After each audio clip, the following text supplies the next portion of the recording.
Welcome to the Room of Lives. I'm your host, Neil. Today I'm talking with Loredana Cârstea, who is a Romanian programmer and has been developing for Ethereum and other blockchain projects for several years. What are all these nonsense words, you ask? Well, you must have heard of Bitcoin. Normally, the way our worldwide digital payment systems work is that some central entity like Visa does all the computation and bookkeeping to track everyone's payments and balances. This is a lot of power and responsibility to put in a centralized entity. The Bitcoin algorithm allows a distributed population of anonymous strangers to verify and track digital payments worldwide. So it has the potential to displace these private central entities and has created quite a stir in the last few years.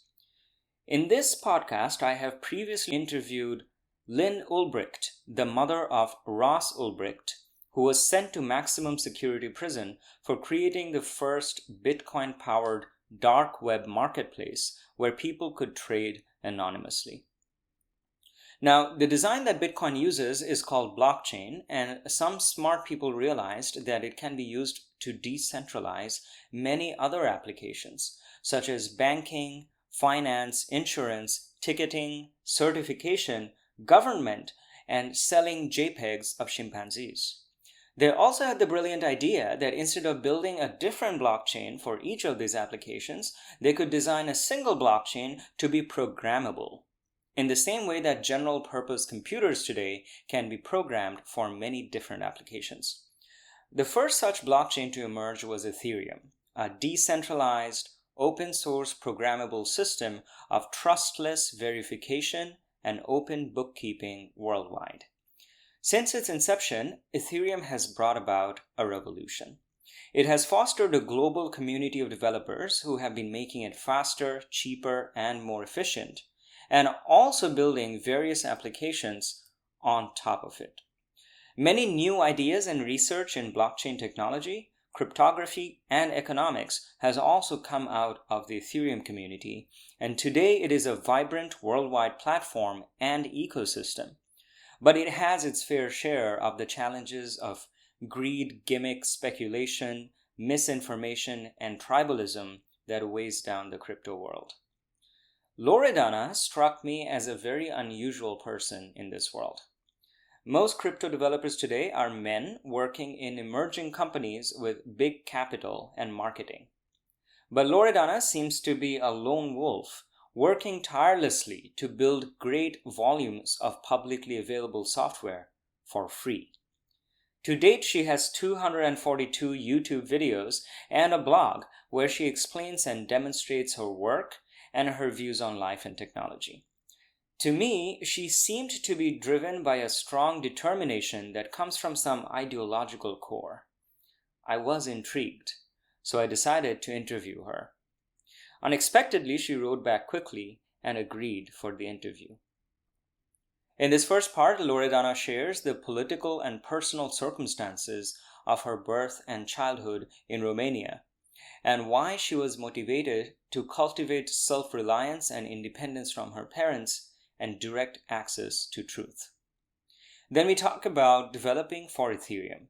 She shares her philosophy for volunteer work and her experience in contrast to the rest of the crypto space and culture. We talk about her work on the Laurel project, which is a blockchain that tracks provable human effort, such as volunteering, as a non-transferable medal of merit, and it is to be used for governance, proof of effort, provable news, etc. At the end, I ask her to share her vision for the future of Ethereum, the internet, and technology and society in general, particularly in the context of fake news and deepfakes that can pose a big challenge to the truth.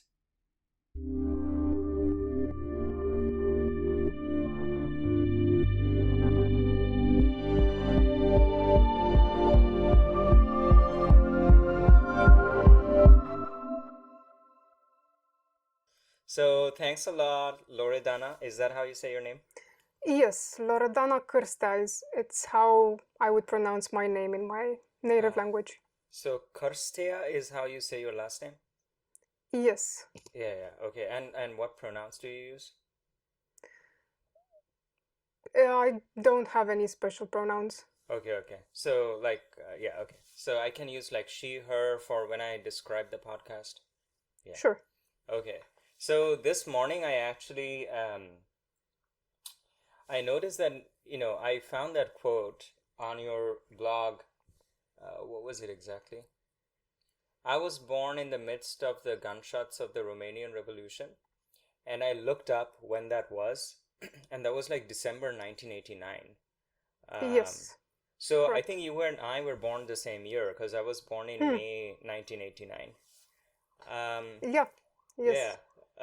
Oh, so by the way, I really did not expect that I would get such a quick response from you, and that like Mm-hmm. in just a couple of days we would be having like this uh Zoom meeting. I had no idea that this would work out. Um, but I so I was, usually try to respond fast if. yeah, yeah, yeah. So I was looking up a little bit about the Romanian Revolution, and it eventually led to the overthrowing of the, what's his name, Susesco, or Nicolae Ceausescu is how you would say his name in Romanian. yeah, Usually in English they pronounce it Ceausescu or something of the yeah. sort. So the thing is, I had heard about that overthrowing multiple times because it was like a very Mm-hmm. dramatic event that happened. Yes. Yes. And the first time I heard about it was, Banksy, who's this artist who makes graffiti. He has this Yeah. book called Wall and Peace. Mm-hmm. And in that book, there was a little description of how the whole thing happened. There was like a mass gathering, and some person started chanting, like, down with whatever. And so it was like Oh yeah, I that, like, think it's kind of about dramatic story. his last his the last time he spoke to the audience. So it was on a balcony and the people were gathered Yeah, around like they would gather outside, and that's when for the first time in his life the people were chanting against him, and yeah, he didn't really, it seemed like he couldn't realize, he couldn't comprehend that this was happening because his perception was that the people were with him. yeah. It, this, yeah, it's an interesting video Yeah, to see I saw how, the video also. At yeah, some point, like, the camera starts shaking and it just like cuts off. yes. It was pretty crazy. But I Yeah, can tell you that even now, after 30 plus years, we don't know the entire truth of what happened at that point in time. yeah, Because you usually hear these stories of, okay, there was a revolution, the people, they won, yeah, hooray, yeah, but it's not that simple. yeah, Um, yeah, to give you just a small detail, the people were very unhappy because what Ceausescu did was to pay our entire external debt that Romania had towards other countries after the Second World War, and afterwards when we had some reconstruction. Anyway, the 1989 was the last year, uh, and we had zero debt at that point in time. So it was very convenient to get rid of him exactly at that moment. And of mm, course, the population was very unhappy because to pay the external debt, they suffered a lot of not having enough food, not having anything from the outside.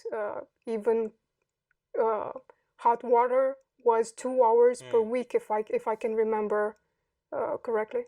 So it's it was good for us as a people because then we had access to so many things from the West and from America. We are very influenced by mm-hmm. American culture, and then we had the internet, which was Yeah, an even greater thing. But things are not that simple, yeah, and yeah, yeah. I think because we had um, the security. How can I don't know exactly the word in English. Um, Mm, the Communist Party had this security forces, which were the secret police, I can mm-hmm. say. which was a thing. We now have a lot of documentation on this. And I know people who were even followed in by neighbors by it. It was a whole thing with people spying on each other.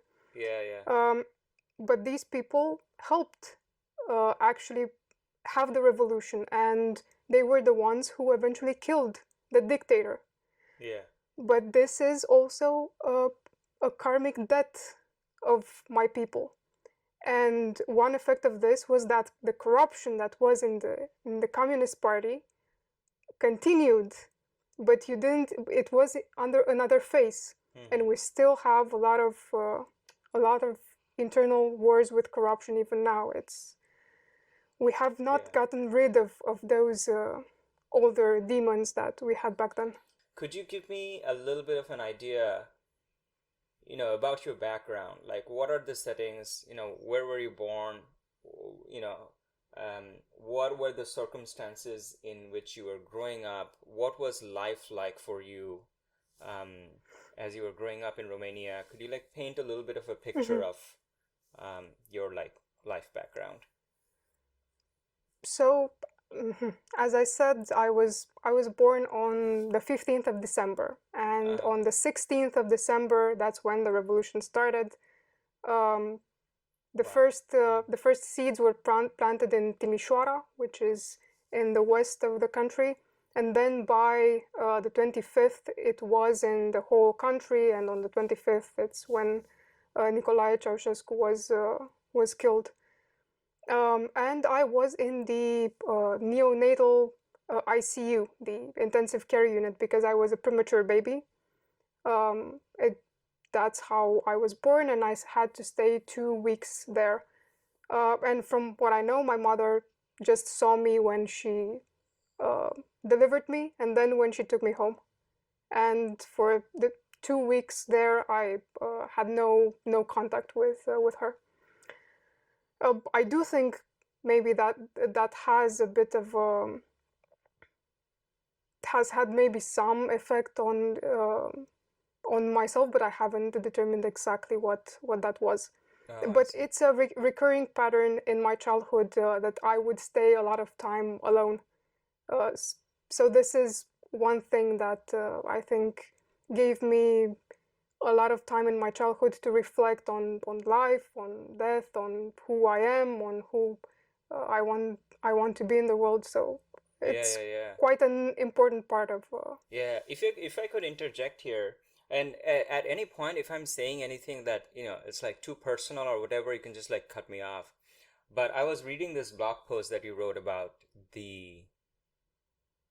what was it? Disabusing yourself with a dictionary. And my idea of the picture that I got was, I mean, I might be wrong, this might not be what you were trying to communicate, but it was an idea that, you can't even trust your parents. And the picture that I got from that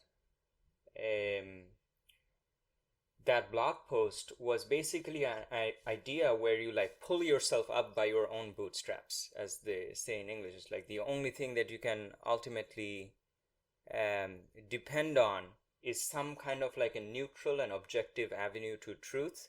You can't even trust someone like your parents. So I was sitting and thinking about a little bit about what is the possible kind of perspective that you have on the world, and how is it shaped by your relationship to your parents. So yes, because parents are people. And in the same way that we have flaws, they have flaws. The interesting thing in your childhood is that for some years, you look at your parents like they are gods for you, because they give you what to eat, they take care of you, you abide by their rules, and you sometimes, a lot of times, you don't even question if those rules are correct, or actually you question, but maybe you don't have an environment where you can actually express those concerns. It can happen, and it happens even for people who are self-aware. They sometimes they're not self-aware. It's hard to be self-aware all the time. So I think the moment you find out that your parents can be wrong is very important, because it's the first window into this larger world, because it is large, even if you don't see it from, from the confines of your house. So yes, that story was about the little lies that parents can tell children in order to make them do the right thing, something that they think it's the right thing. But I think these small lies, like saying that Bugs Bunny tells you to eat carrots, um, they eventually compound into something else. We need, as children, we need truth. We need actual truth and data, so our brains can actually process and find answers. We don't need pre-digested answers. We need the data so we can parse it and figure out what we need to do in life, basically, and how we need to interact with others. And if we're fed data that is not correct, it affects us. We don't even know exactly how. Yeah, yeah. So going back again, sorry, I kind of interrupted you. You were telling me about your life background. Yeah, so I can say that initially, because it was after the revolution, life um, was my parents didn't have a lot of money when I was a child growing up, so I didn't have toys, um, and also I didn't want to go to kindergarten, for example, and I told them that I can just stay alone in the house at 4 years of age. Um, and somehow my mother actually listened to me, and she said, okay, let's try this out for one day, let's see. At 4 years of age, I knew how to lock the door. I even knew how to put my food on the stove and light the stove, make sure it was closed, and so on. And my mother would call me each 5 minutes, what are you doing? Have you eaten? Have you closed the stove? Go look again and see, and things like this. But this meant that I was considered a responsible person at 4 years old, which was actually made a very big difference in my life. And but also it comes with the drawbacks of getting through your childhood fears, which are very normal at that age. I also had anxiety because I was alone, and when I heard sounds coming from other people and things like this. So it's there are good and bad sides to this experience, but I think it shaped me because I just had to stay with myself and entertain my mind, create stories, think about uh, various things in life, about my relationship with my parents, about even going to what I would do if I would run away from home, for example. How would my parents react to that? How would other people? What would happen if I would die? How do I feel about this? How would my parents feel about this? And so on. And it offered me a perspective that was more detached, because at that point in time you don't have a lot of responsibilities, so you're not so ingrained in the world. You don't have so many emotional connections that usually are tie you down a little bit to this life. So remembering the perspective that I had back then was very helpful when you find yourself in the midst of life being, pulled in one way or another. And in short, to get past this period of time, I had the chance to work with a very good teacher in the first four grades, which I think she was very correct and meritocratic in the classroom, and she encouraged. She was mostly on a math teacher, but doing poetry also. So I really liked her, and I really liked school due to her. So I was fairly good at math. not that great. I wasn't in the top list at Olympiads and stuff like this, but I liked math. Eventually, I went to medical school, even though I liked math for various reasons. And then I ended up, after graduation, I became a programmer full time. And I dedicated a lot of time to build projects and become as good as I can at this.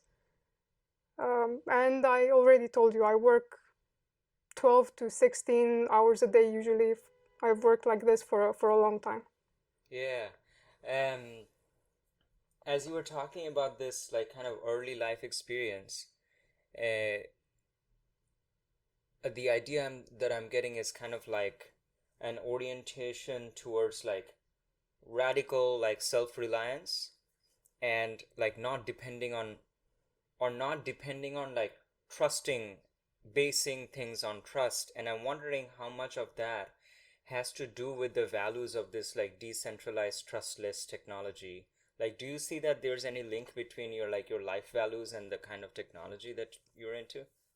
Yeah, of course. When I first saw Ethereum, I didn't completely understand what it did, but eventually I got to understand the high level of it, and I thought that the culture fits very well with Yeah. what I was trying to do up until that point. At that point, we were uh, me and a friend were looking into creating ontologies, especially medical ontologies, because ontologies they're the basis of what you can build as software infrastructure. Could And you we were describe for me, like, what is ontologies here? ontologies are just it's like a vocabulary with a relationship between words. Okay. And Okay. so we were using these, for example, for medical imaging projects where you had images and they were labeled and interconnected. We wanted to interconnect information. So this is what we were doing at that point in time. And the vision that we had was about an interconnected internet. So you'd go to one word and find out a whole array of other information that was linked to that word and so on. And then we eventually realized that this cannot be done without decentralization, because Okay. it's not good to have only institutions or companies that have, for example, a restrictive license on words, on terminology. So then that was a big problem in the medical Yeah. field. Yeah. I see. Yeah.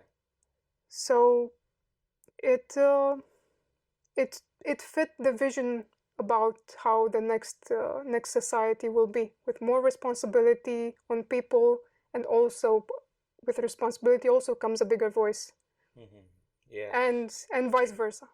So how early was it in the history of Ethereum that you kind of started getting into Ethereum, and how was it that you started getting into it? Did you, like, just, like, start developing stuff, or what was that like? So I found out about Ethereum in 2016, Uh-huh. and it took probably half a year later. Um, in 2017, I actually applied for a blockchain job, and I got it. Um, and it was with a company that was doing payment channels infrastructure for Ethereum. So it's one of the scaling solutions. It was the first real scaling solution that was put forth in the ecosystem. And yeah, I worked for them almost 2 years, even doing an ICO, an initial coin offering. I was the lead for the smart contracts, and also planning various parts of the projects. Like you have these monitoring systems for the smart contracts that would do some automated actions on behalf of the users, because with payment channels, the server, the node that you keep, you need to keep it all the time online. So you can have these services that do some some of this work of keeping the services online for you. So this was it was an interesting project, and it got me uh, access to a lot of knowledge about Ethereum, and even conferences and connection with other software developers from the Ethereum Foundation, and so on. Hmm. Yeah, But and I eventually resigned from the company in 2019. yeah, and is that the time that you started like building things like mostly on your own? Yes, well, I was doing that even while working. So one of the projects that started this pipeline, Hmm. I was already working on it since even before I resigned. Yeah, yeah, Um, and the efforts and the obstacles are different when you work in a company that's paying you, and then you have all this freedom to actually pursue what you think is moral and correct. Then you have other obstacles and uh, other joys. yeah, yeah. That's what I wanted to ask you about a little bit more. That's also one of the reasons that I was interested in interviewing you, because it seemed like, well, I haven't really gotten into this like Ethereum space. I have not gotten to any meetings or conferences or anything. I just have like this obsession with the technology Mm-hmm. since I started kind of understanding. Um, yeah, at some point I started like a couple of my friends were really into like blockchain and whatever.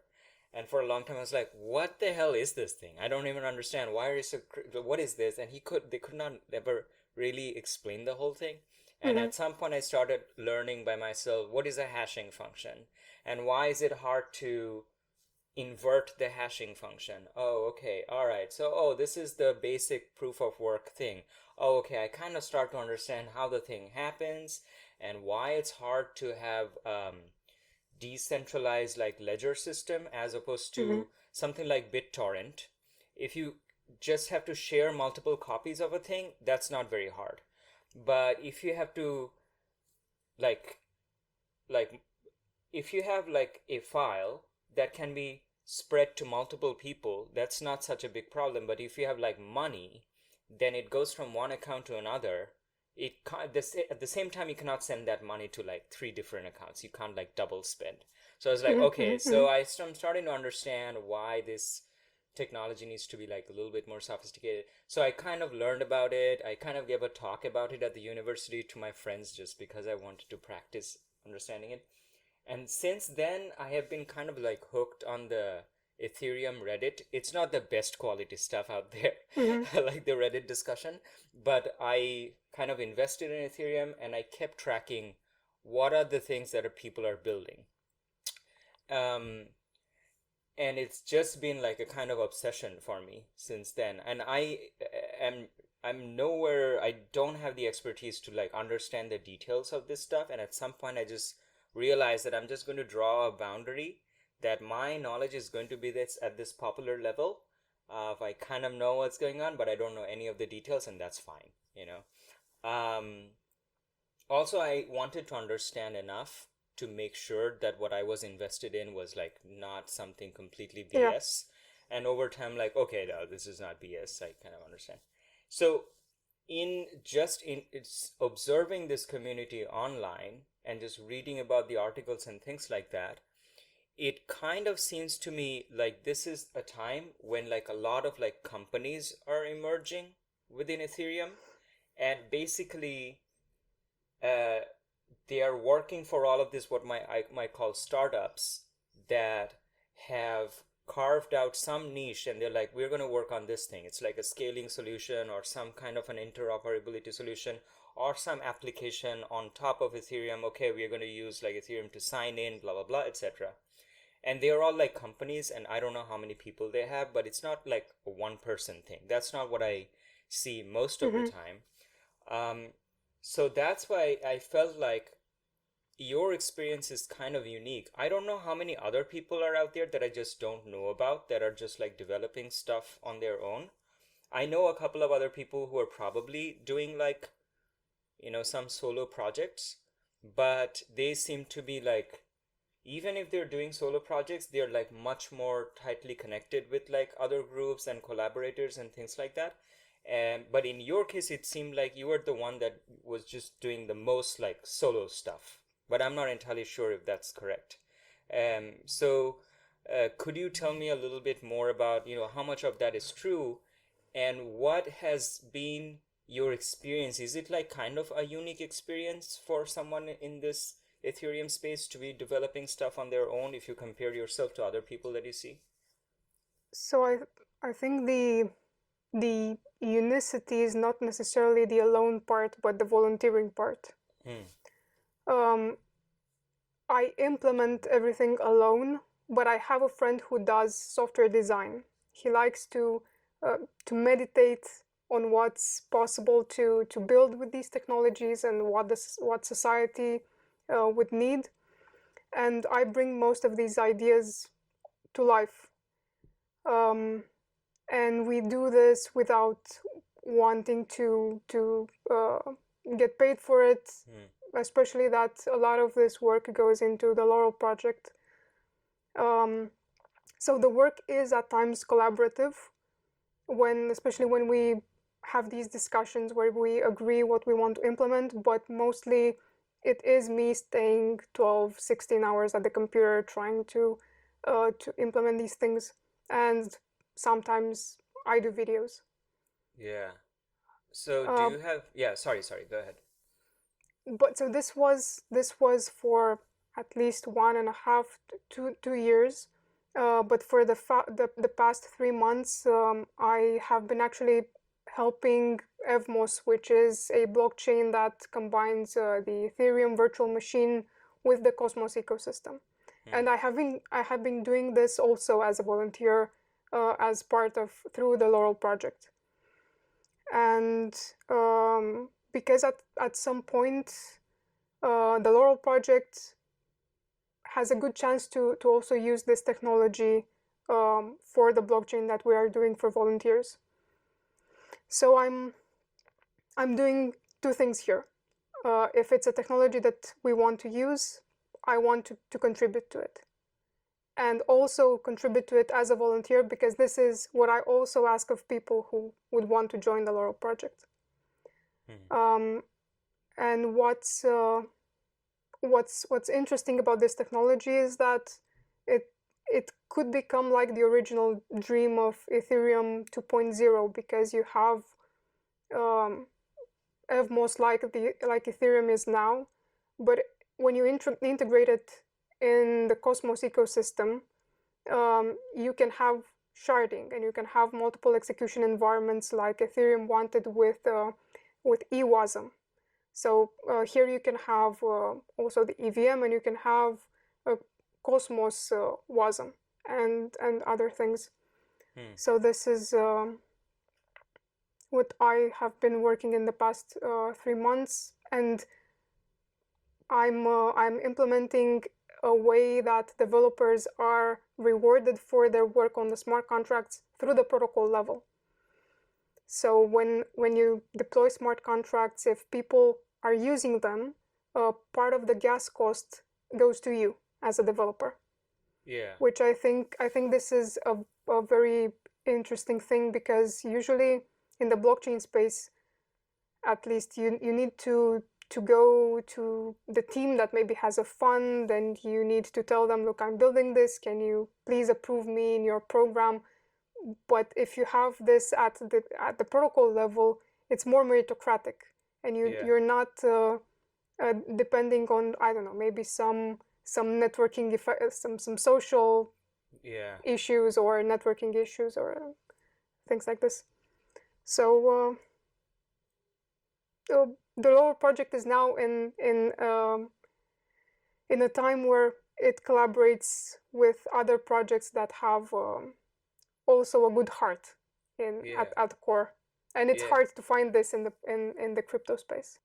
I want to mention something else because we've talked about so many things, and um, I didn't actually say that the Laurel project has an implementation, and it's used, at least by me, to improve. It has connections with Twitter, for example, and each time I accomplish a task that is recorded on the blockchain, you also have a tweet with a bot saying exactly what you did with links and proofs.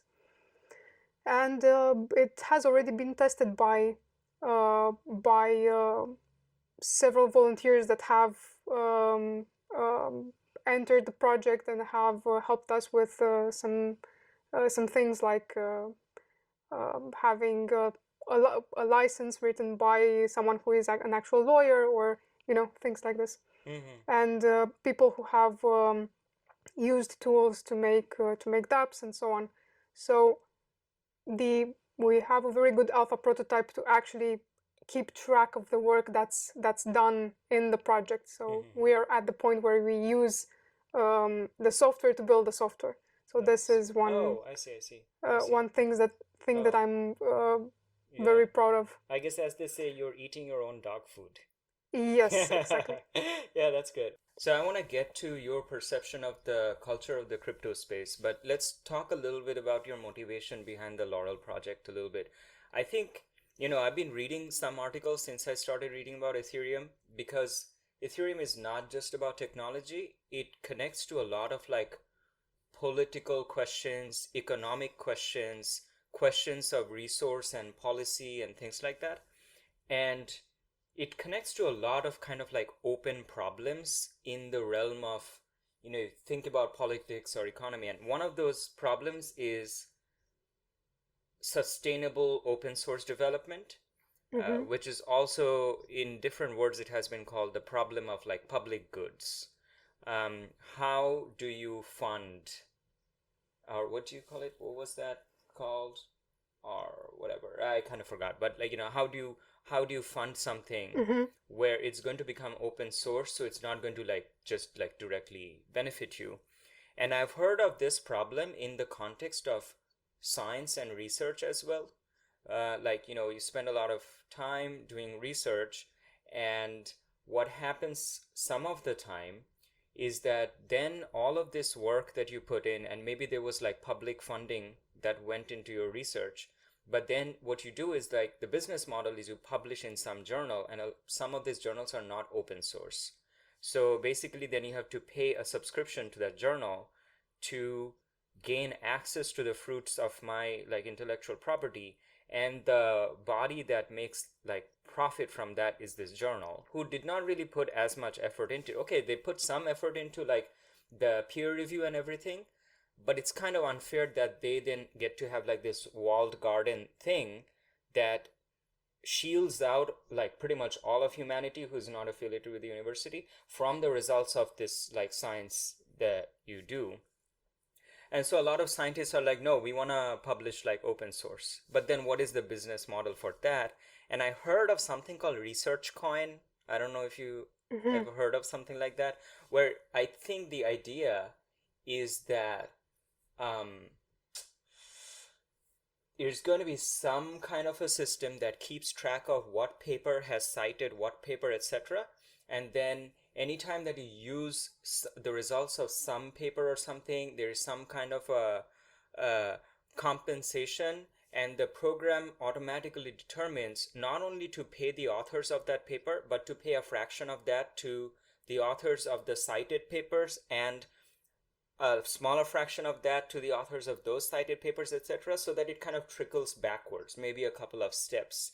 And so it seemed like a completely new and radical idea of how to fund open source research without being dependent on like centralized entities like journals and things like that. So I think this is like a very interesting question, because once there is some kind of a solution to this, it opens up so many windows for like, open source. It's just going to incentivize open source development, open source science and whatnot. Sorry, I just got like so carried away.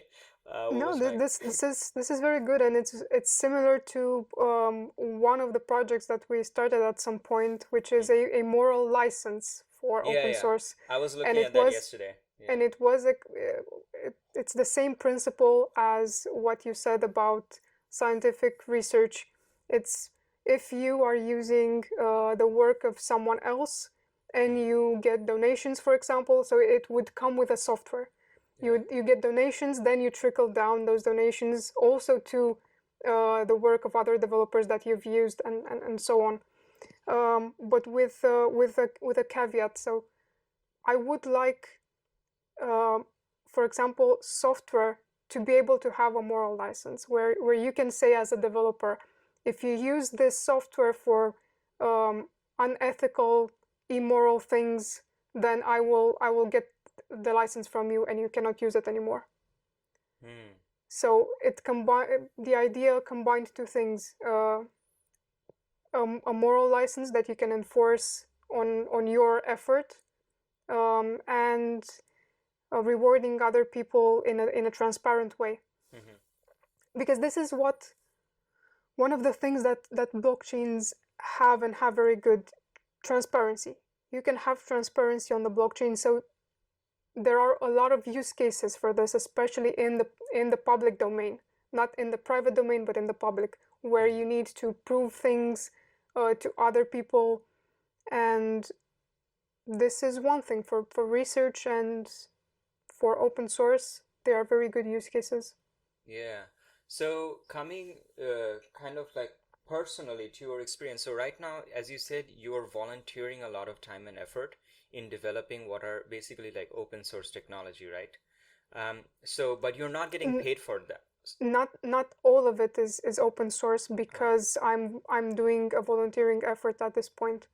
So some um, if the Laurel project would have a lot of visibility, this would be one thing that I would like to really have it in the open source. I see. Yeah. But up until that point, we are doing a lot of new things, and um, it's not we don't want to put it out there right now. Yeah. But eventually, it should. It's open source for volunteers in the Laurel project. Yeah. Yeah. So I see. that's Yeah. Yeah. we have a bit of a walled Yeah. garden at this point. Yeah. So how is um uh, compensation working for you? Because if you're not being paid for all of these hours and time of effort that you're putting in, then like how are you managing to like sustain? Do you have like some other source of something from some other work that you're doing? One thing is that I consume very little. Yeah. That's one thing that actually allows me to volunteer at this point in my life. Mm-hmm. And two, I have I could have enough money to live Mm-hmm. some years without needing to get paid. Yeah. Yeah. Yeah. And it's a choice of austerity Mm-hmm. when I am working on the Laurel project. Yeah. Yeah. Yeah. So now let's talk a little bit about contrasting your experience to what you see as what the rest of the crypto space is like. So a lot of them have these like companies and things like that who have like raised a lot of money through ICOs and things like that. And one thing that I notice is that there will be people there whose job is to like write Medium articles or things like that. Basically, anytime they make some kind of a technological development, to spread it through like all kinds of social media, and everyone's like, oh my god, they're like doing this and whatever, and it like comes as this big flashy explosion. And like compared to that, my idea is like I cannot get into the details of what you're doing, but it kind of feels like your work has like a lot of substance for the amount of marketing. It's like, oh, you just like post a video, oh, you just did this, oh wow, okay. But uh so it seems like the culture is a little bit different. So how do you feel is like the rest of the Ethereum culture? Is it like kind of like gimmicky? It's like, is it like too much hype? Or I'm not close enough to that, so I don't know exactly what it is like. So I do, you could say, zero marketing. Yeah. So the difference is big, and um, indeed, a lot of the things that are presented in the crypto space are very flashy, Mm-hmm. and they seem to be, they get people enthusiastic on things that are, if you look from a technical perspective, they're not really that, they're not, either they're not innovative or they're Mm. not that much effort, but they know very Mm. well how to promote it and get people very enthusiastic about it. It's and it can be easier to get people enthusiastic about it when you tell them, well, you can make a lot of money with us. Yeah. It's less easy to make people enthusiastic about volunteer work and Mm. the words duty and effort and let's make society tools for an unbiased society. Um, but it doesn't matter. I take my work more like a duty of what I want to push out into the world. Mm. And if this has success, I'll be very happy. If it's not, you can just look at it at a work of art. Yeah. And it's from my perspective, I'll be happy that at least I did uh, I did my duty, and I will Yeah. not ask myself what if. That's kind of interesting. So when we were growing up in India, one of the things that we heard, one of the sayings, it's kind of from Hinduism, but it's just like a philosophy. And in Bangla, which is my first language, it goes like "Kormo koro, pholer chinta koriyo na." Karma is like karma, Mm-hmm. and what it means is like do the work, don't think about the results. Like just do your work without Mm-hmm. becoming attached to what the consequences of that work will be. And that's like, it's like pretty hard to do that if you're like putting a lot of effort into something, to be detached from the results, to possibly be always open to the idea that it's not going to go anywhere and nobody is going to pick it up, and it's not, people are not going to use it, but to still be able to continue doing that. um it seems like there's like a little bit of that reflection or that perspective when you're working on something. So like, yeah, do you find that kind of hard to like? Yes, of course. It's now it's easier just because um, I've worked on this idea and I've had time in the past years. But 1 year ago, it was hard. It was Yeah. harder to. You need to be able to accept the idea of failure, but don't accept the idea of failure by not doing your part. Mm. You can fail if because of, I don't know, the context that you're in is not the right context. Maybe you're too early, maybe etc. But at least you shouldn't fail because you did not do the effort. Yeah. What what I am sure with the work I do is that by staying on the cutting edge, then there is a high chance of success. Mm. If you are on the cutting edge and you are looking a couple of years in advance and imagining the next society. Um, and this is very important when you don't have a lot of an entire team of people to work on this. But if you are sure you can look ahead, then you might have time to put everything together until the right time comes. Mm. Um, but again, it is very important to be detached of Yeah. these results, because you can uh, yeah, you can become demoralized. You can, and I Yeah. need to wake up each day feeling fresh and joyous in a way about what Yeah. what I'm building. Otherwise, you cannot do it long term. Yeah, yeah, yeah. Yeah, I get, so that I think is one of the advantages of kind of working by yourself, is that even though it's like hard and daunting, as far as the idea is concerned, you can like be as ambitious as you want, and you'll be you'll be like, okay, this is what I envision, and I'm just gonna work on this, even if it seems like it's, nobody else is along for the ride. Whereas compared to that, if you're working in a company or a group of people, you have a lot more like manpower to like put into the development, and it's probably going to progress faster. But since it's like a group of people, It the depends. You can ah, have teams of more people that mm, don't progress faster I see. because it's humans are very good at making up pretexts for not doing Yeah, things. You yeah, would be amazed. yeah, But yeah, I yeah. think you know what I'm talking Yeah, yeah, about. yeah, yeah. But what I was trying to get at is like, I think your ambitions get a little bit locked because, now it's like a group of five people who all have to agree to work on that. And they, like, three of them might think, no, that's too wild. There's no immediate, like, use case for this. And we need to build something that, whatever. So maybe the ambition gets a little bit more conservative when it becomes Hmm. diluted across like a group. So like I see like that's kind of like a one of the trade-offs.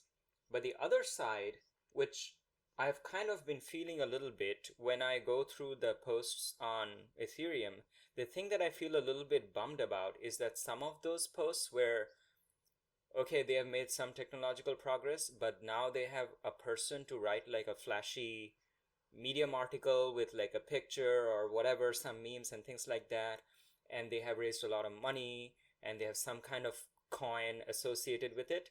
It gets a lot more visibility and hype compared to, for example, when I see some of your posts on the Ethereum subreddit, it seems like a lot of work, but the amount of response or attention is like much lower. And I understand because you don't do a lot of marketing, you don't have like a team. So does that ever like bum you out that your work is not like, do you feel like your work is not getting as much visibility or adoption or whatever, as it should, given the quality of the work? Of course, and it used to bother me more. Mm, But let me ask you a question. Why yeah. do you think that is? I in order this is I was hoping to get a fuller answer from you because I don't completely understand what the Ethereum culture is like. If I go on the Ethereum subreddit, of course it's like filled with a bunch of like these speculators and Hmm. people who are not really into it and they just want to read about, oh, is the price going to go up or down, whatever. So there's a whole audience for that hype. And I Hmm. see a lot of that hypey audience, but I don't have a direct connection with like the community of developers. And I would hope that the community of developers are people for whom, like, actual substantial development is important. So they're actually going to pay attention to what's really being worked on. So I don't know if that is the case. Like, is the community of developers at least like more responsive to the stuff that you're doing, and they see and they understand, oh, there's like real value in this, regardless of what like the rest of the audience thinks. So if the developers are not that interested in your work, then I don't know why, because I feel like those are the people who should be through that wall of hype Hmm. and be able to see like more deeply, like what is going on, etc. What I can say is that while I was working for a company in the industry that also had a lot of money, um, I made some connections even with core developers from the Ethereum Foundation and other people because I was working um, in a shared office space with multiple crypto companies, Mm-hmm. and I I went to a couple of these parties and conferences to DevCon, etc. Um, at some point, I had good relationships with other developers, and I even got to present my work on Pipeline, which was one of my first projects. A very interesting thing of a visual diagramming system for uh, batching transactions, connecting transactions. Um, but this did not keep up when I was volunteering. Mm.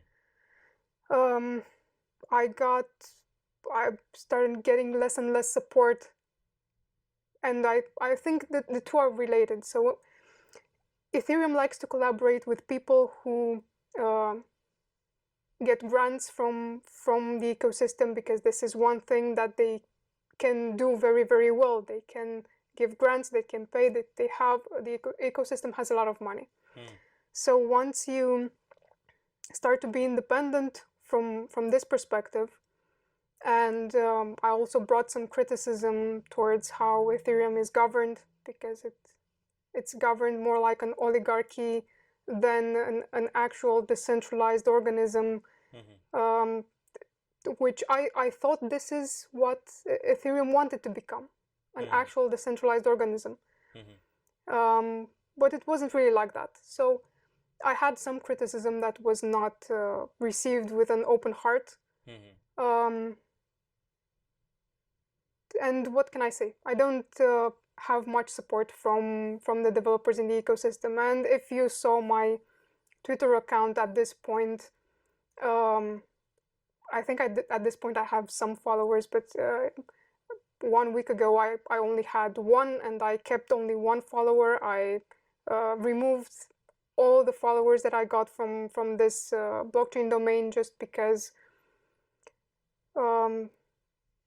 I didn't see support for volunteers, and this concept was not really understood.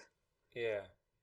So just finding, for example, a team like Evmos that was actually received my effort, even though unusual in this space, it received it with an open heart, which was interesting. Yeah. So, like, does the whole like culture in Ethereum, like, does it make you angry, or are you like, nah, okay, we just gotta work with this? It made me angry. Yeah. After this much time, you need to be at peace with other people's decisions. Yeah. I didn't create Ethereum. I'm very happy about the fact that it was created, and it brought so much attention to decentralized tools. If even this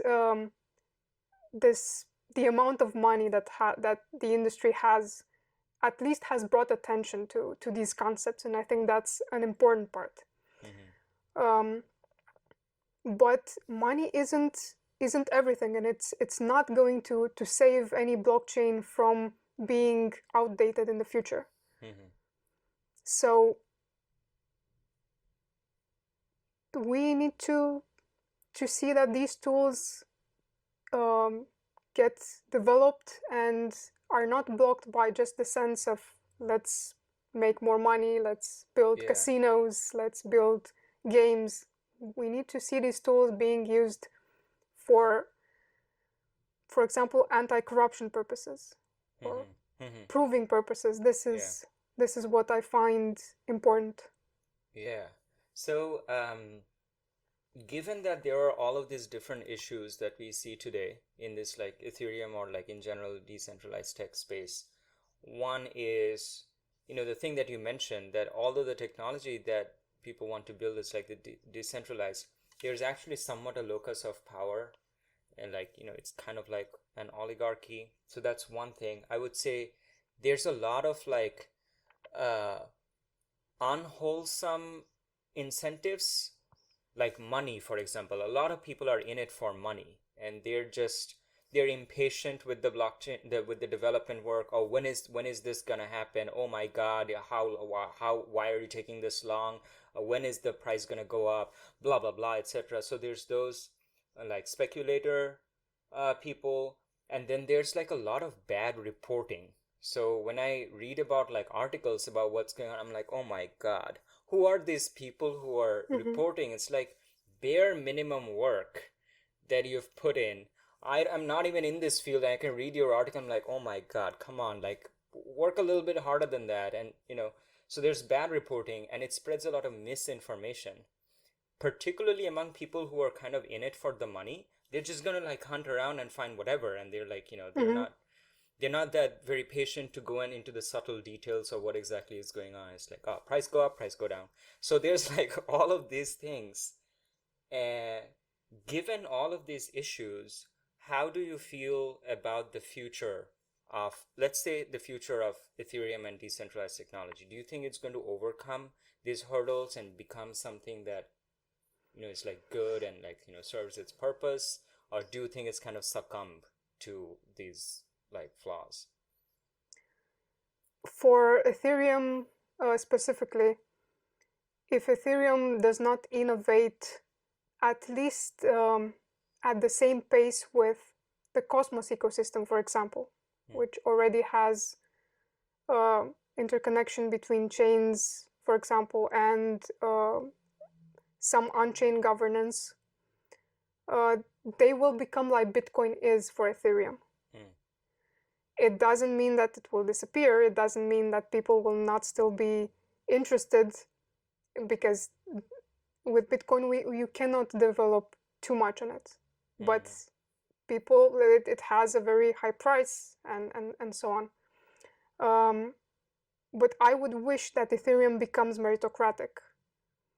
This is my wish, and not oligarchic. So if they would decentralize, for example, their technical processes, the Ethereum improvement proposals, and so on, that would be a very good step. But isn't the Ethereum improvement proposal process like decentralized? Like anyone can propose it? Anyone can propose it. It depends if there are enough people to review it. Okay. When I tried to have some of these proposals for a generalized typing system, I had a very hard time getting people to merge them into the repository, because they don't allow volunteers to have access to review and be an editor. It's usually people who are paid by the Ethereum Foundation. This is what I'm saying about true decentralization versus a type of oligarchy, which can be well-intentioned, but you don't have a feedback process that's in place. But in general, I think these decentralized tools are the dawn of a new society. A new society with more responsibility on the individual, and a larger capacity to take decisions. Yeah. I mean, from like a more zoomed out picture, like a big picture, I see already, first, I think the internet was a kind of decentralization of power, A. B, what the internet and websites like Wikipedia and Stack Overflow did was a decentralization of the power of knowledge. And Yes. I mean, it's easy for us to underestimate the power of that because, we were born in 1989, but there were like generations before us whose source of knowledge and what's true is basically vetted encyclopedias and things like that, which were written by some like, closed group of people. And so they were the authorities. And at some point, the internet arrived and became like cheap and affordable means of interaction. And it was like it returned a lot of the power to the people. Well, I'm kind of talking about the early days of the internet. Now it's become kind of like a semi shithole, but because corporations have come in and, but like Wikipedia was actually like, it was like a radical experiment. And now Of it's course, easy and to understand. Wikipedia was done by volunteers. Yeah. So what that did is like it basically opened up the doorway to knowledge for everyone. And not only did it open up the doorway of knowledge to everyone and it's like free, it also showed that you can crowdsource information and you can create articles that are about the same quality or better, and it's like more updated, better, and it's not just a mass of garbage. Wikipedia is not a mass of garbage. Like even academics keep going to it all the time, like, wow, how did that happen? It's just like people sitting at their keyboards and doing this. So I think what a information technology and the internet has done has reinstilled a lot of confidence in the ability of the people. So as I trace the evolution of what technology is doing, this decentralized technology seems like kind of the natural next step. It's like, okay, information has gotten there. How do we do this with like, you know, value exchange? We still depend on like centralized entities for that. How do we change that? So in a way, I kind of feel like, yes, decentralized technology is kind of the natural next technology for us to explore, because it kind of seems like the direction that the human organism is moving towards. This is not out of the blue. If you just look at the previous technologies, that's also what it's doing. That's what we want. That's what people want. And there will be some setbacks or whatever in the middle, but this is definitely the direction in which more people are going to be happier in the future. Would you agree? Yes, and if you look at the early days of the internet, you also had the boom back then. You Yeah. also had a lot of companies who uh, maybe made a lot of money just because they could say that they are web companies, or internet companies, and so on. So it is very similar, and it's actually interesting that from all this Web 2 internet, you say about Wikipedia, which I think helped a lot of people. And Wikipedia is a volunteer effort in essence. It's just the effort of people who, as you said, stood in front of their computer and poured their knowledge and their time and their research into these pages.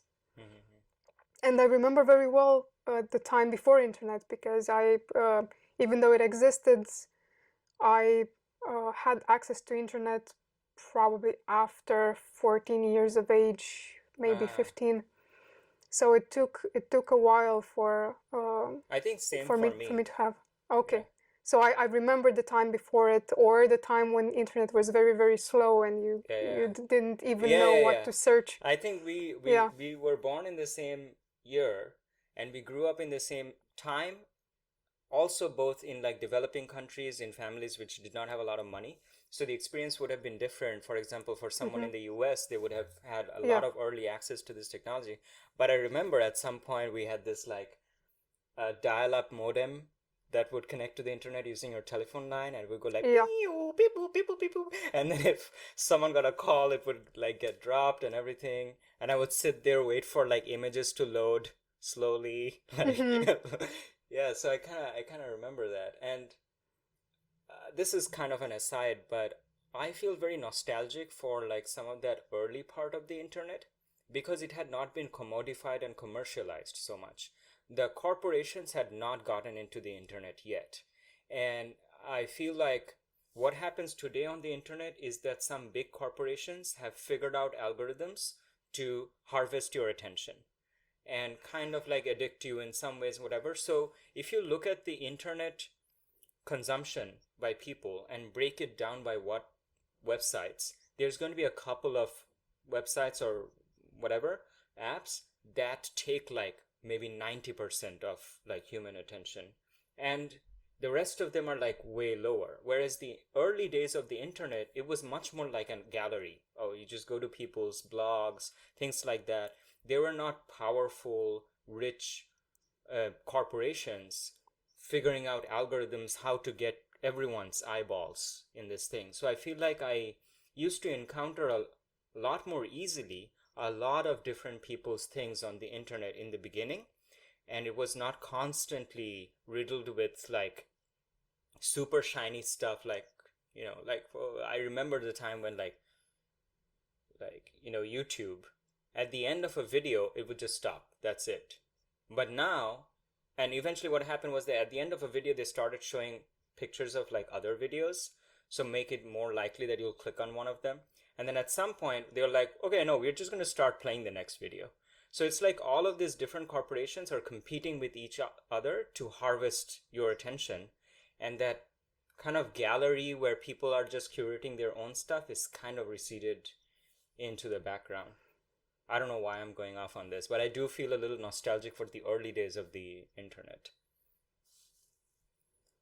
It's true. We need to also acknowledge the other side of things, of how much effort these companies have put in to actually build these products. It's, I think, as hated as, for example, Facebook is, or Twitter, it's incredibly important that we have a place where we can find each other. And we can, a lot of protests have been possible just because these technologies exist. But yes, we need to find ways to put a stop on this ball that has been rolling too much. It's like a snowflake that has become an avalanche.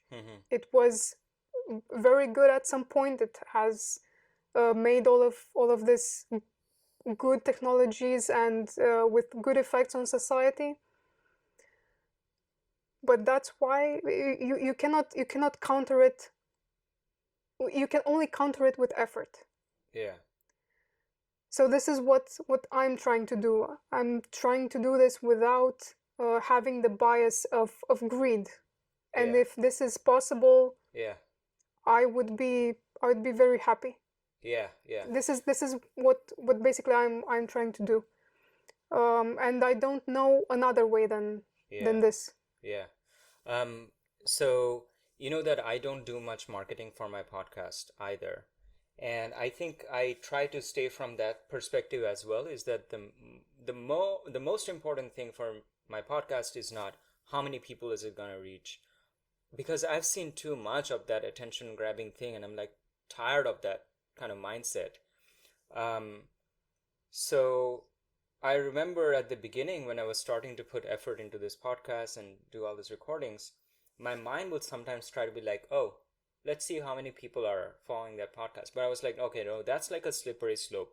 If I start thinking about that, then it's like my mind slightly changes orientation. And then even when I'm talking to that person, some part of my mind is constantly calculating how optimal is this conversation for the eventual consumption. And I think that just, so at some point I was like, look, Neil, you just gotta do it for whatever value you're getting.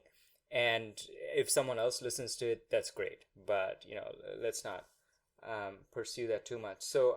But I feel like it keeps requiring effort. It's not a one-time decision and done. Like a couple of days later, again, I'll feel like, oh my God, why aren't people listening to me? So it feels like a constant effort to keep this greed in check and keep reminding myself, it's like, again and again, hey, why am I doing this? Okay, this is why I'm doing this. Okay, let's do it, So I kind of, understand the point of view, but it feels like an ongoing effort to keep reminding myself of my values.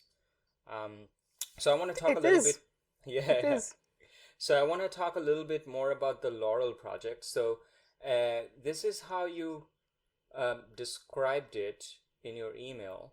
A blockchain without currency. The value stored on it will be provable human effort, such as volunteering, like a non-transferable medal of merit.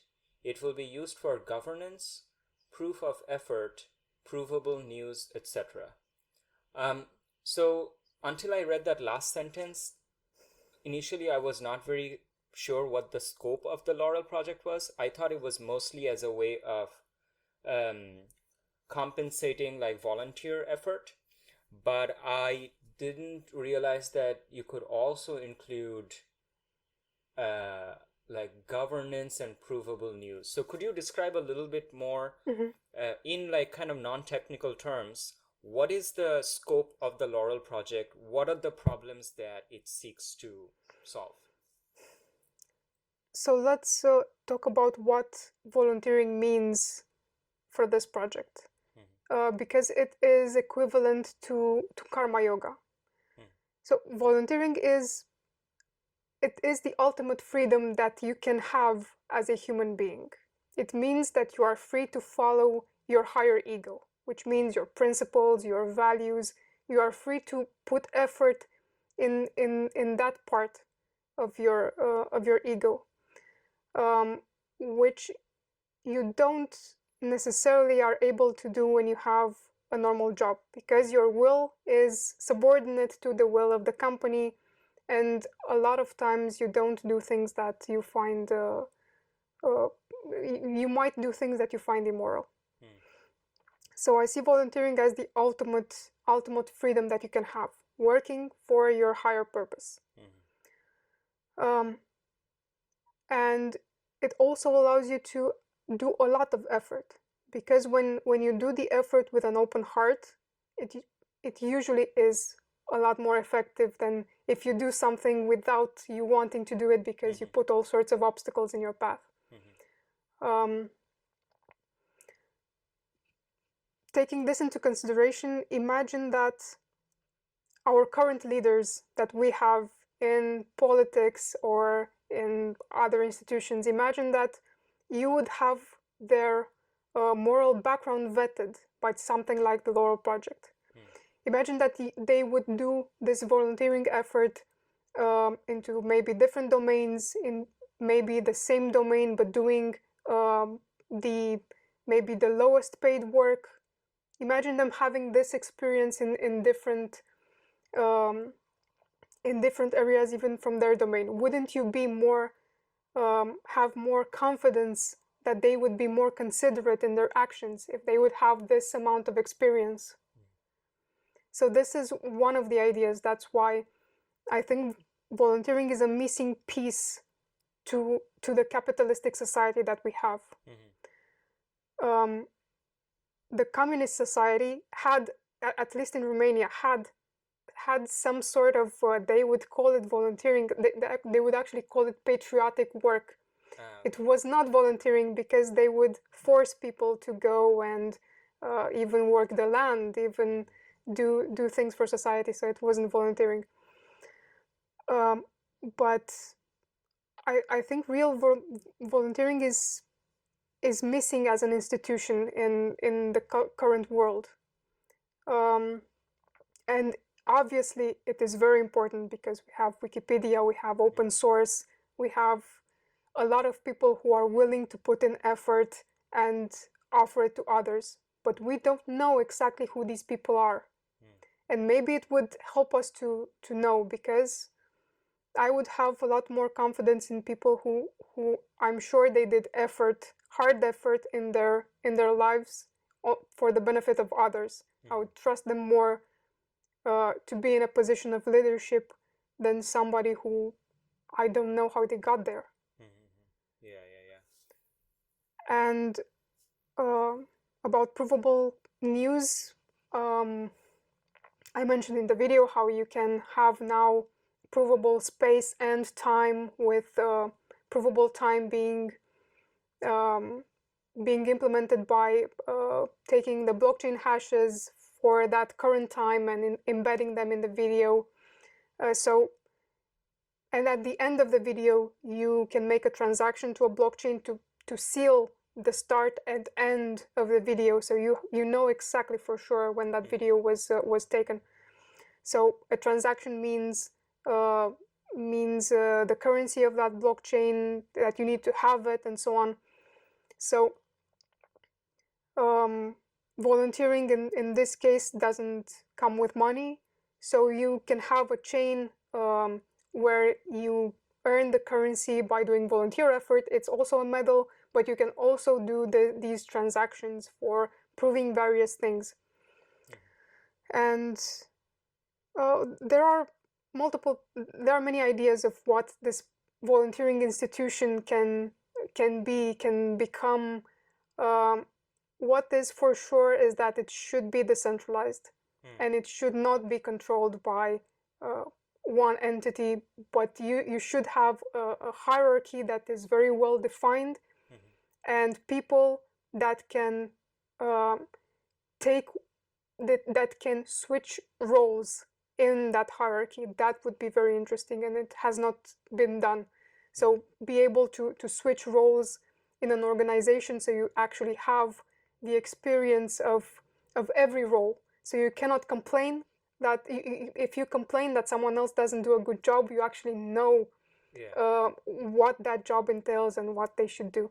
And this goes hand in hand with karma yoga, which has this requirement that you need to have multiple roles, you need to have multiple experiences, and because you constantly learn by being put in hard situations.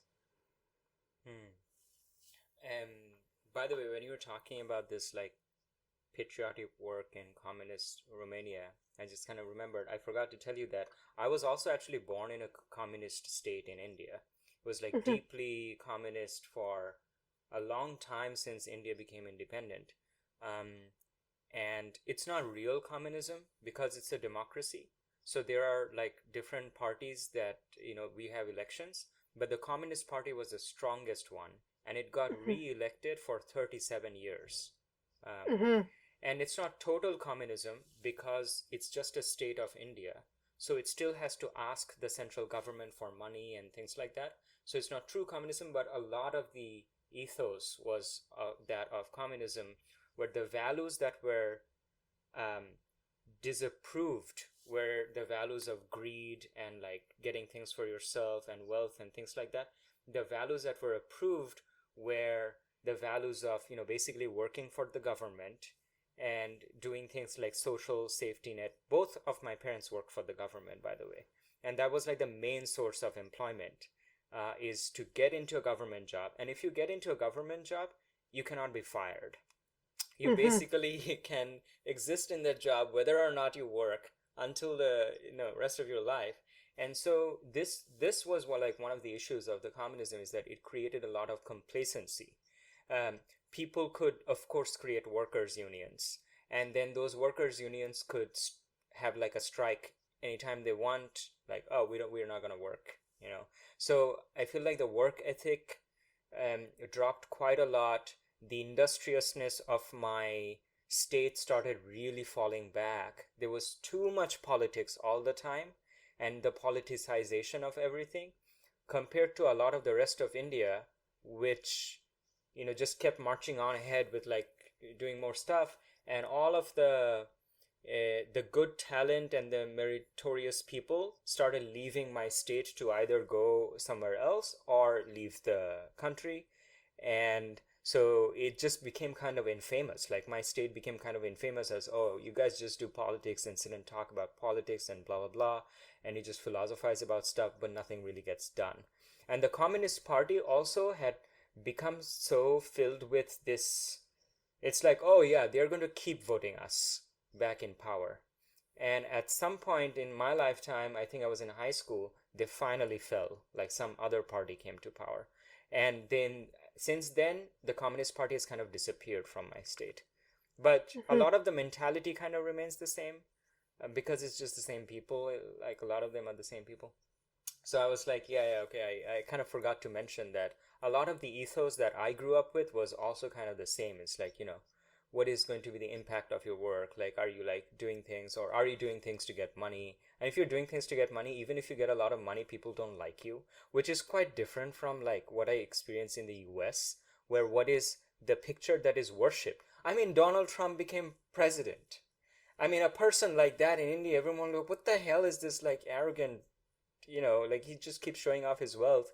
It's not even something that most people would idolize. But here, a lot of people idolize that. Oh, look how much money and power this person has. So I feel like, the ethos are quite different. Okay, big segue. But I wanted to come back to this topic of provable news. So, um, so yes, the ideas are kind of interesting. One small application is that I have noticed that um, nowadays sometimes some crucial information, like the results of some very crucial vote or something, the Associated Press will put it on the blockchain or something like that, so that you Mhm. cannot go back and tamper with what that information was. And that seems to be like a small little example of what you could say, like, provable news. You can like trace it back to, so that you can't.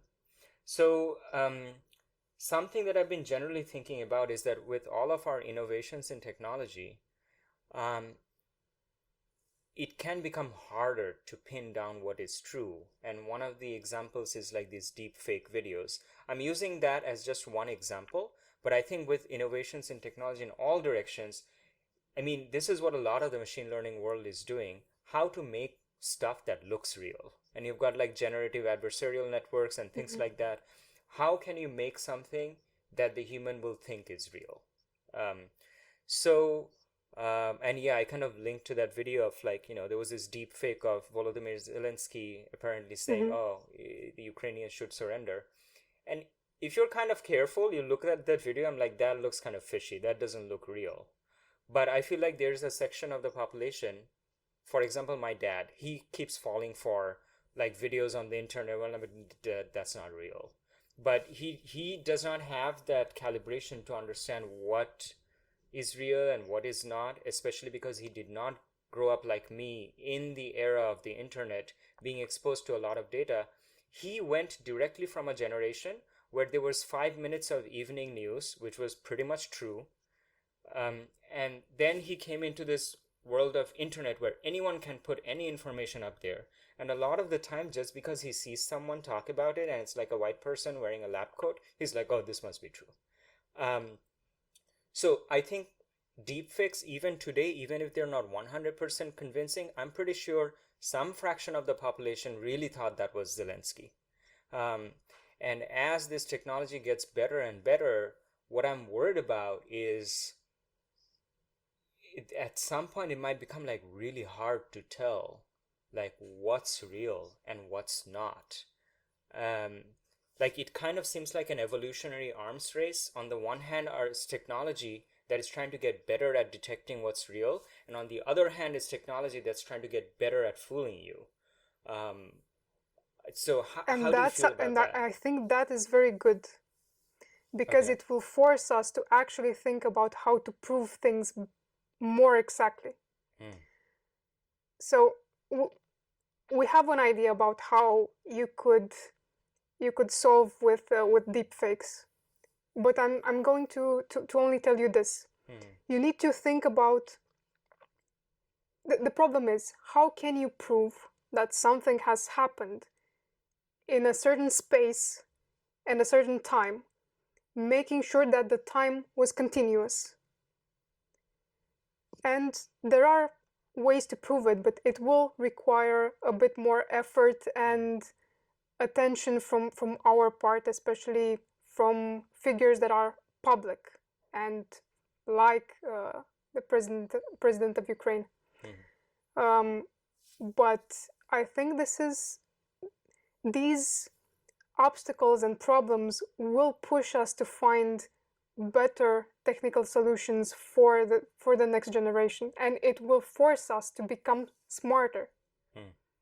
It's, as you said, it is an evolutionary thing, and we are, as a society, we are growing, we are evolving, we are becoming smarter, we have better tools than we've ever had, and it's just a part of the journey, like hackers uh, doing all this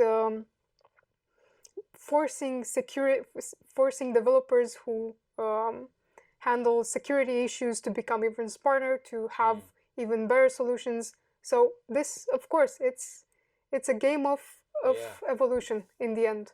Yeah. And as much as I could compare this the deep fakes with what happens now in the news, Hmm. because you only get opinions and descriptions of what happened.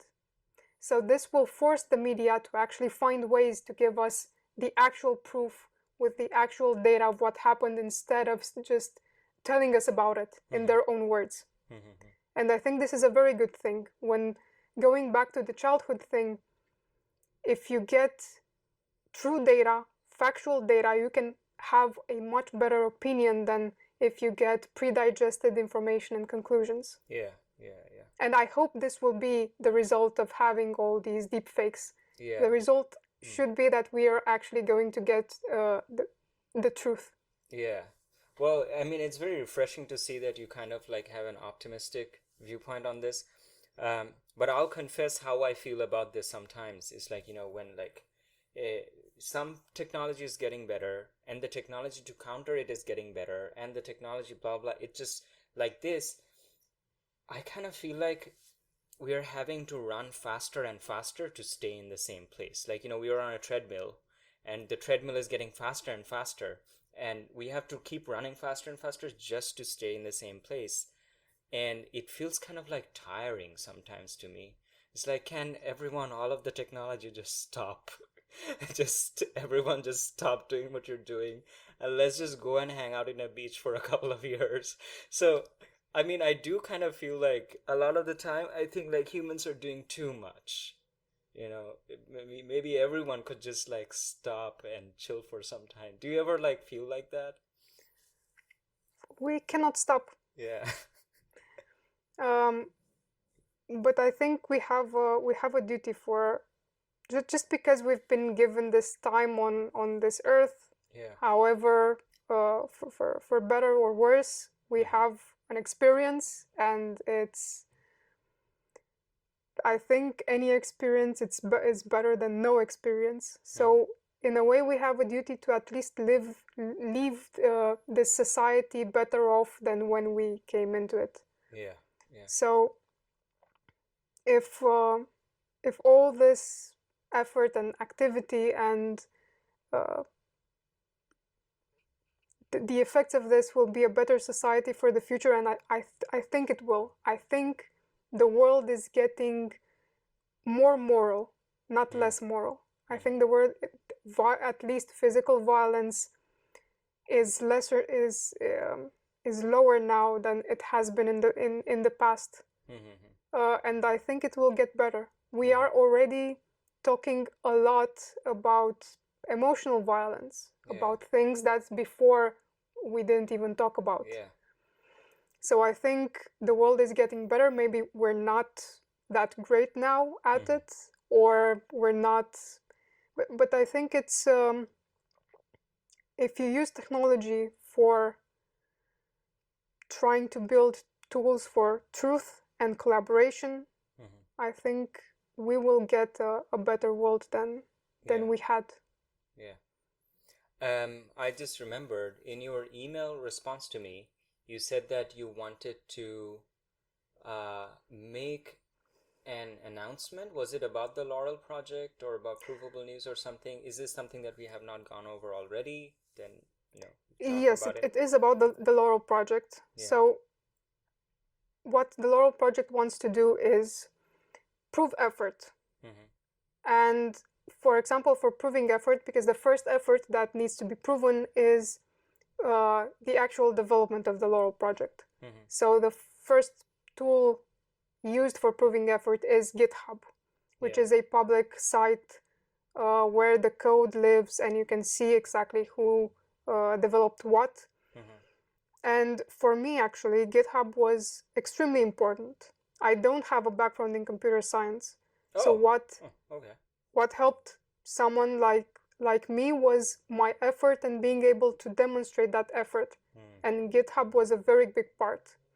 So these tools for proving effort are very important in our next society Mm-hmm. and in the society of today. Mm-hmm. And that's why software development I I changed my career Mm-hmm.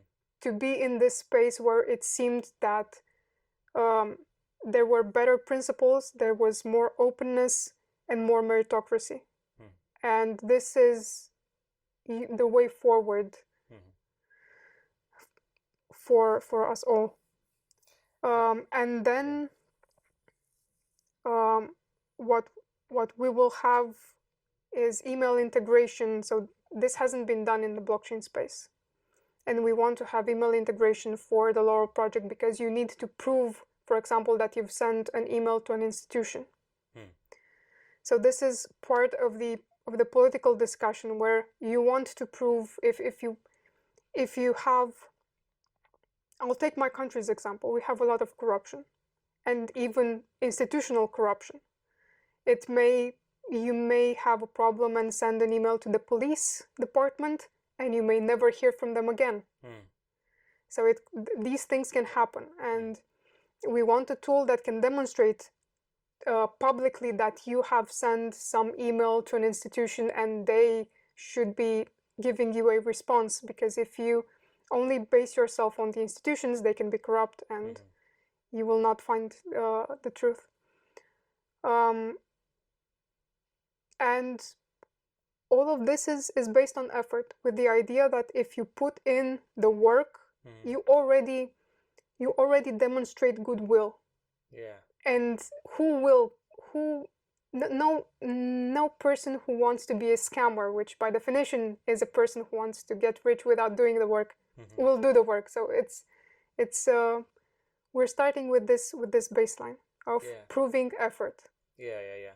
Yeah, I mean, I'm really kind of impressed, and I appreciate the rate at which, it seems like you keep coming up with like new ideas. It's like, wow. It seems like last week you were thinking of some idea and you were like developing some prototype, and this week you're thinking of some like other idea, and it's like they keep coming. And so imagine when we'll have volunteers. Yeah. We know exactly what type of work to give them. Yeah. And if 10 people would come, it would be something incredible. Yeah. So I'm going to ask you the last question for this like technology section of the podcast. It's kind of a pretty like speculative, hypothetical question. Do you have any like broad ideas or imaginations or visions for what you think the future of human society is going to look like? Let's say in our lifetime. Future of human society and technology. Any ideas on any aspect of that you've been thinking about?